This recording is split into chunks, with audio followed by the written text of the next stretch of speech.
Baik, bertemu kembali menerusi channel Iswariman Syamsuddin, dan ketika ini saya berada di Masjid Daerah Sandakan yang terletak di Bukit Simsim Sandakan. Jadi hari ini saya akan bersama dengan pengarah Jabatan Hal Ehwal Agama Islam Negeri Sabah untuk bersama-sama.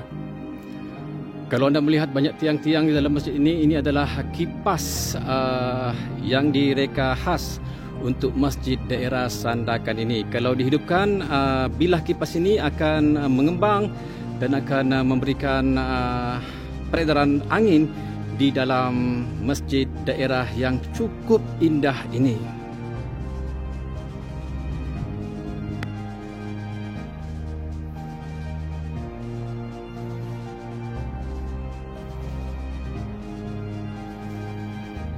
Hai guys, inilah dia Masjid Daerah Sandakan yang terletak di Simsim Sandakan.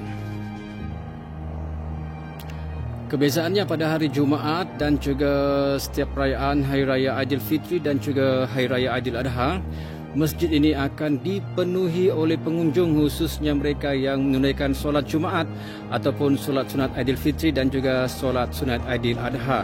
Tapi sempena pelaksanaan ataupun penguatkuasaan Perintah Kawalan Pergerakan dan juga Perintah Kawalan Pergerakan Bersyarat ini, masjid ini agak sedikit kosong tanpa sebarang aktiviti yang dilaksanakan.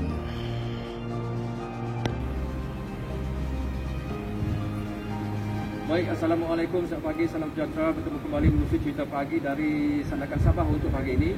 Dan ketika ini saya berada di Masjid Daerah Sandakan, sebuah masjid yang menjadi mercu tanda umat Islam di daerah ini, khususnya juga di negeri Sabah Amnya. Dan pagi ini kita akan bercakap mengenai perkembangan solat secara berjemaah untuk solat fardu dan juga solat Jumaat yang telah pun dibenarkan oleh Majlis Fatwa Negeri Sabah sejak 22 Mei lalu.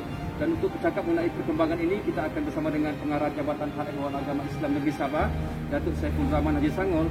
Dan Assalamualaikum dan selamat pagi Datuk. Assalamualaikum warahmatullahi wabarakatuh. Terima kasih kepada RTM sangat dekat dengan kami dan dapat sama-sama senantiasa bersama dengan program kami di Jabatan Hal Ehwal Islam Negeri Sabah.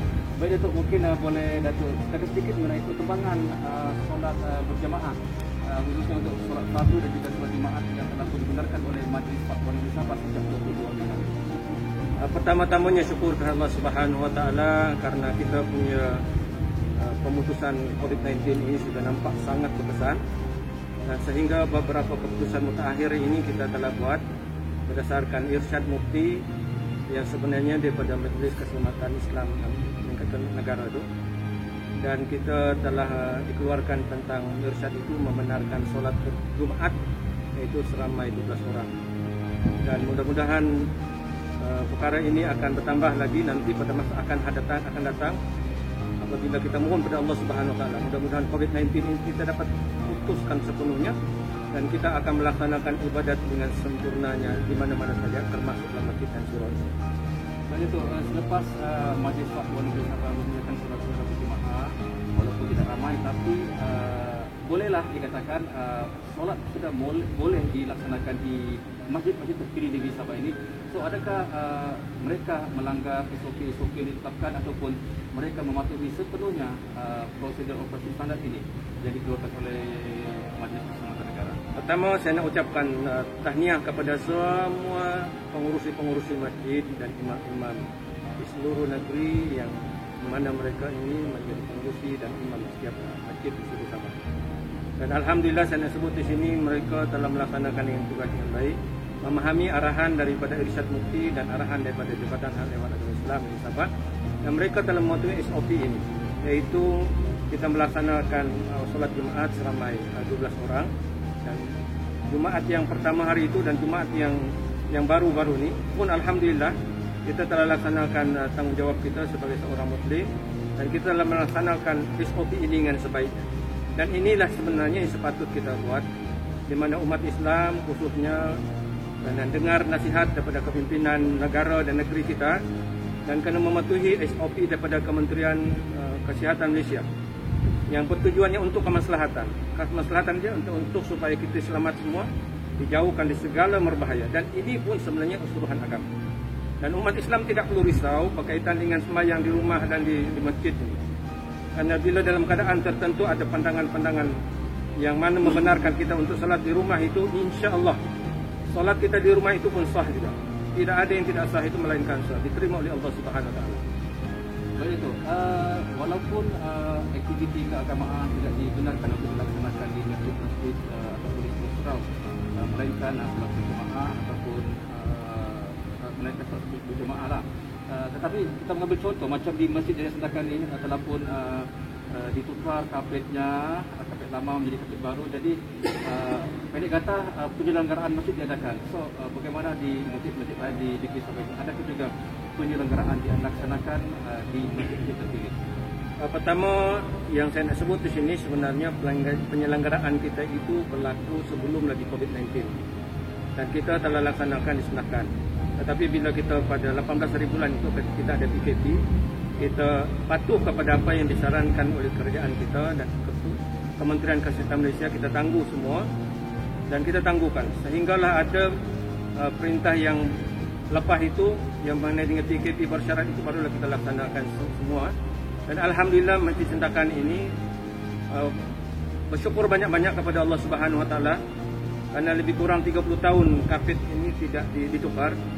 Dan pada 2020 ini kita dapat melaksanakan dengan baik dan saya ucap terima kasih banyak kepada kerajaan negeri Sabah kerana menyalurkan peruntukan yang sebaiknya kepada melalui Jahin dan kita telah laksanakan ini dan ini di antaranya dan tempat lain pun dalam proses untuk kita menaik taraf mana yang masjid yang kita perlu diutamakan kita utamakan. Dan tadi itu pun dah saya singgah di Telukit dan insya-Allah Masjid Telukit pun nanti kita akan naik taraf juga sama mana dengan masjid-masjid lain. Ya, begitu. Mungkin akhir sekali ada sedikit nasihat kepada komuniti Islam di Daerah Sandakan dan juga di Sabah khasnya. Juga mungkin ada nasihat kepada jemaah-jemaah yang melaksanakan solat di masjid yang terpilih.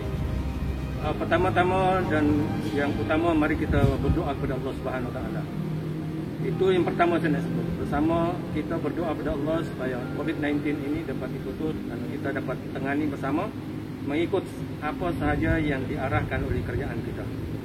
Dan kita mematuhi, yang kedua ialah mari kita menjadi umat yang berdisiplin.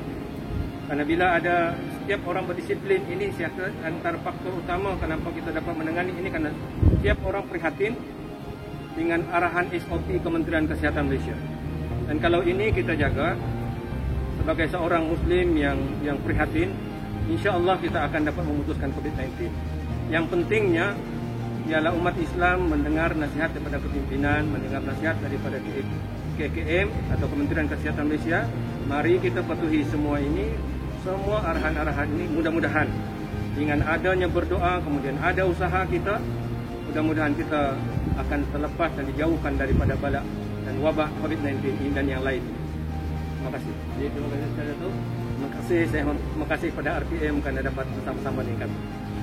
Baik, kita tadi bersama dengan Pengarah Jabatan Hak Ehwal Agama Islam Negeri Sabah yang telah pun bercakap mengenai perkembangan solat secara berjemaah khususnya untuk solat fardu dan juga solat Jumaat di negeri Sabah ini dan juga penyelenggaraan yang telah pun dilaksanakan di beberapa buah masjid khususnya yang terpilih di negeri Sabah. Jadi untuk itu kita kembali ke Angkasa Puri.